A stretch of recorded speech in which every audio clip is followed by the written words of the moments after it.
everybody. My name is Timothytrespas, and I am a targeted individual.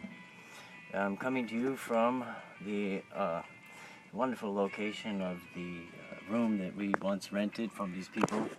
And as you can see, I'm using my Coleman lantern to provide both light and heat, since today they turned off our electricity.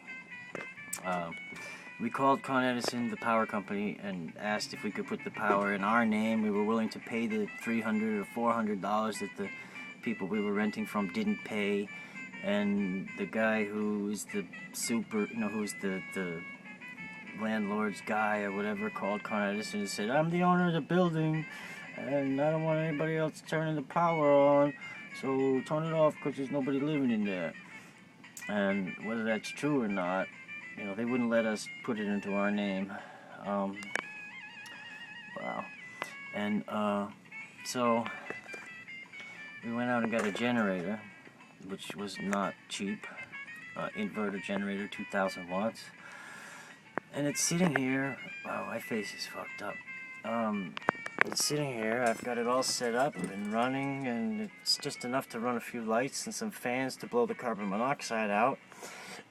And even the computer, and a couple of computers. So the next step, since the thing is so loud, even though it's a small inverter generator, it's pretty loud and shakes the entire, even though I got it on foam, and more foam, it shakes the whole world. And the guy downstairs is the super, so we're going to be rattling and rocking and rolling his domicile with this thing shaking his whole life.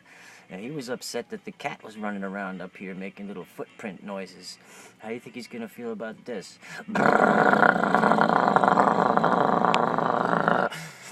So we've run it at maybe a half hour here, a half hour there, just enough to put up some shelves for the candles and, test it out and see what kind of wattage we can run on it and such. And, it's not really worth building a whole big whatever to stop the noise, because the fumes are what's going to kill you. Patriot can get used to the noise, but not the fumes. I got my little carbon monoxide detector, and we got a 410 watt UPS inverter. So I guess tomorrow we're going to go looking around for either a used car battery, which will be cheap, or if we can't find one, a new car battery, which is like $100, $115 or something. It was 600 amp cranking amperage. Anyway, so my theory is to hook the inverter to the 12-volt battery, which is then charged by the generator. Therefore, the generator can run only enough to charge the battery, which will then power the stuff through the inverter quietly. So maybe we won't get, I don't know what their next step is going to be, calling the police on us, just showing up with the marshal. I mean, they haven't provided any paperwork, and I don't want any paperwork. I don't want to go to court. I don't want to call the police, and I don't want to go to jail for more fake allegations. We're just we already don't have a bathroom. Petra is pooping in a bucket in a plastic bag, and I go out and find a hospital or a Dunkin' Donuts or something, It's kind of messed up. No water, no heat. Well, there's a little heat, but so here we are, and we haven't found a place. I'm still looking for a place all the time, but we haven't found one. And wow. And I was really sick, so I had to take a little break, but they're turning up the heat. I don't know. I had the feeling if I could get in the basement, I would see that the power meter is still there and they just turned it off. But if not, if I could get in the basement, I could just flip one breaker, switch it to another power box. I'd be fine. But they put a big lock on the basement as soon as the stuff started, knowing full well what they were going to do. So, I really hate to have to spend money that we're supposed to be saving for rent or for a camper or whatever to buy this batteries and inverters and crap. But I don't know what we're going to do. I don't know how long we're going to be in here. I don't know what's going to happen with how they're going to, I don't want these guys to, do some horrible shit again to get us out of here, because we'll go.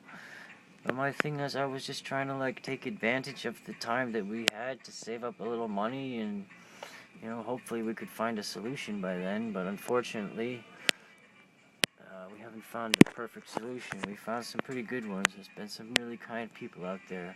There's some nice offers, and I appreciate that. Unfortunately, we got some medical constraints that are pretty serious, and that's a whole nother issue. Anyway, just wanted to keep people informed about where we're at with this thing. We're still in the room. They haven't been banging on the door every day. They've been giving us a little space, but now it's, I went to court yesterday about the alleged assault. This woman who claims I beat her up, who I didn't touch her. And the people weren't ready with the affidavit from the victim, so I have a reschedule for next month to go back, and we'll see what happens then. It's all a matter of whether these people want to keep pressing and screwing me, or whether they're willing to let this go or not. I don't know. I hate this stuff. I hate being a targeted individual, as I'm sure all you do. I hate watching myself deteriorate. I hate suffering. I hate the fights that it makes between me and Savannah. I hate the worry and the concern and the sickness and the vomiting and the headaches and the pain and the anxiety and the panic attacks and everything else. The only thing that's good about this whole thing is that it's brought me closer to my Creator. I guess like everybody who has nothing and is at the end of their rope and is completely fucked, what do? They call out to God, and I realized that I had forsaken Him. And although I prayed every night, it wasn't, I don't know. And I have this fear that God won't love me and God is going to judge me harshly, and at the same time I look back and I know that there were times where I thought, how do we get through this? I should have been dead, and I realized God was holding me in His hand the whole time. And I just don't understand. I don't understand.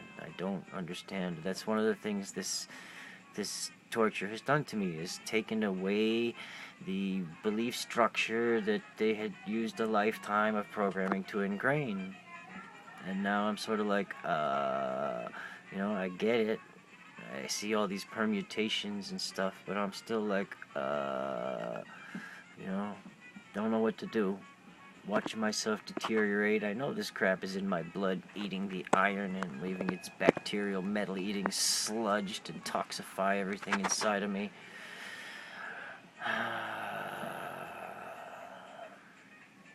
Anyway, thanks for watching. The prayers help. Thank you for your prayers.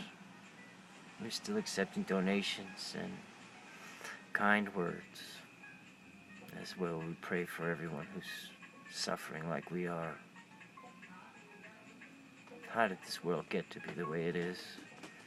How are we going to fix it for ourselves and everyone else? Thanks for watching. God bless you all.